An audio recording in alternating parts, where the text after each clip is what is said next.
Hi, today's video is how to paint a two-color blended background. So you've got this great idea for a painted rock.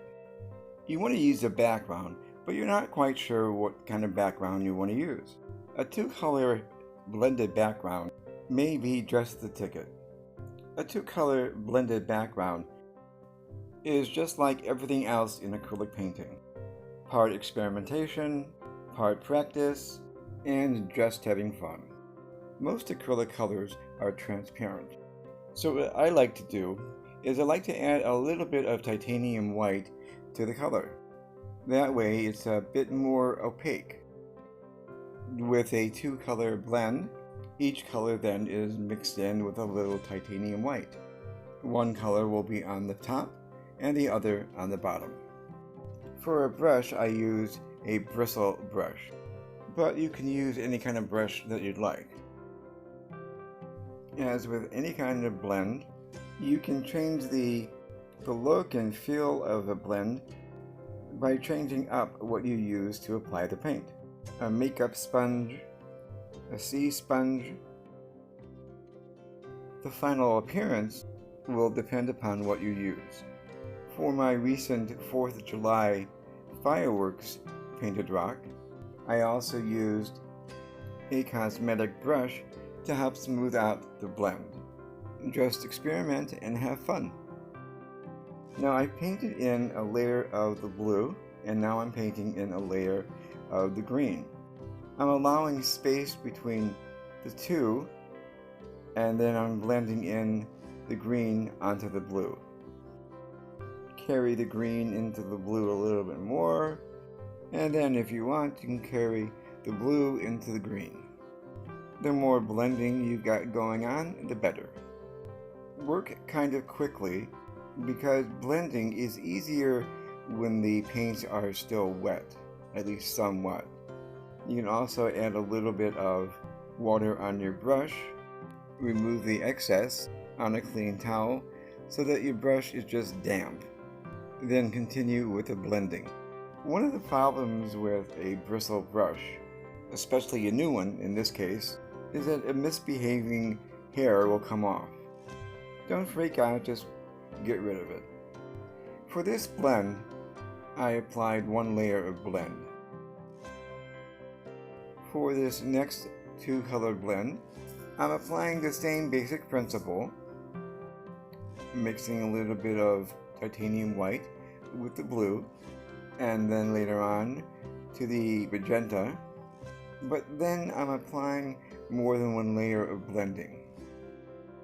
Whether you go through the process of blending once, twice, 3 times or more totally depends upon how intense you want the colors to be. Just remember that when acrylics dry, they dry about 2 shades darker. And with each layer, decrease the amount of white that you mix with it, because then you run into the problem of the titanium white giving off a kind of a chalky appearance. I've been asked a number of times, where do I get my stones from? Depending upon which kind of stone I'm using, the response is, of course, different. Sometimes I have the opportunity to work with stones that people have brought to me from another country. Other times from another state. But by and large, I like to buy my stones from shops on Etsy because they're small concerns run by artists. The stones I've been using recently come from a shop on Etsy called Library of Quirky. Of course, I love the name of the shop, but their prices are great, and the stones that they ship out are great as well. I especially like some of the more unusually shaped stones. They're smooth white stones from Alaska, which is cool, no pun intended. I also like some of the shapes they send out.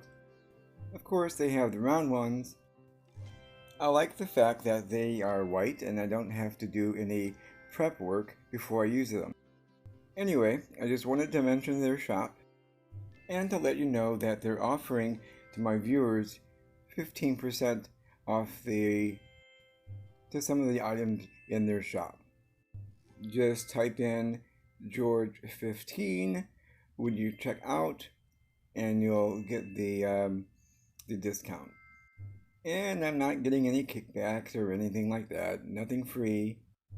I just wanted to turn you on to a shop that's great for quick service, nice product, and they're easy to talk with.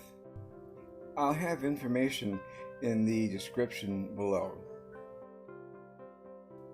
I'm adding a bit more white to this section of the rock. But again, keep in mind that the paint itself will dry about 2 shades darker.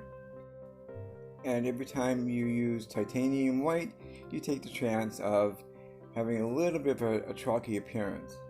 I wasn't overly concerned with that because of the painting that I'm going to be using this stone for. Because remember, this is only the background. Although, really, I mean, you could do it like this by itself and make a nice paperweight. I mean, as is, it's kind of pretty. But one of the ideas having a background is you paint over it.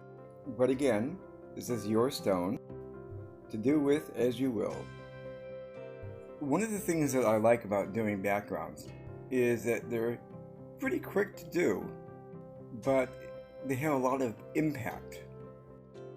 Another good thing is that the first layer of paint is done.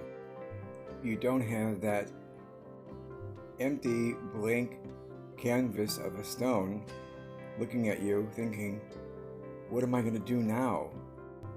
Because generally speaking, when I look at a background, an image will come to mind and I can go from there. It's not like you're hearing voices, but the stone itself is talking to you, telling you, hey, I want to be this, or I want to be that. Just go with the flow. Now with this stone, I wanted to change up the color palette a little bit, and I want to warm it up. I'm using Yellow Ocher, but you can also use Yellow Oxide. I'm also going to be using Magenta, a great overall color. I'm going to use the same procedure. I'm using a bristle brush at first, then I'm going to switch over to a synthetic brush. And the blend will be smoother with less brush strokes. Although, don't get me wrong, I like to see the strokes in paintings, but I also like smooth blends that don't compete or overshadow the focus point of the rock painting. Again, you can do the process once, twice, 3 times.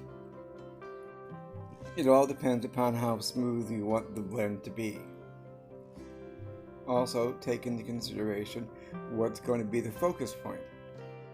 In this case, I'm thinking of doing a cactus on top of this.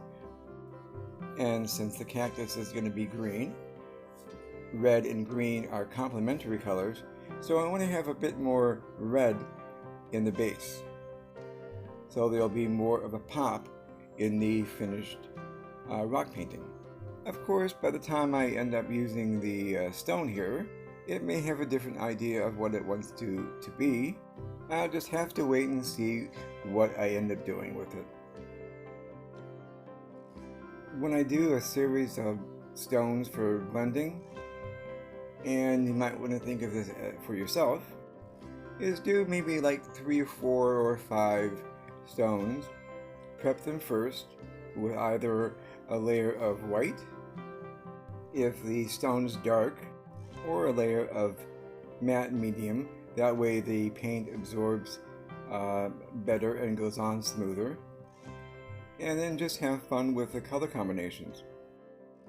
So tell me, of the 3 stones, which one is your favorite? Make your selection and let me know in the comments section below. Thanks. celebrate each other, celebrate your creative inner voice, and remember to paint along the way.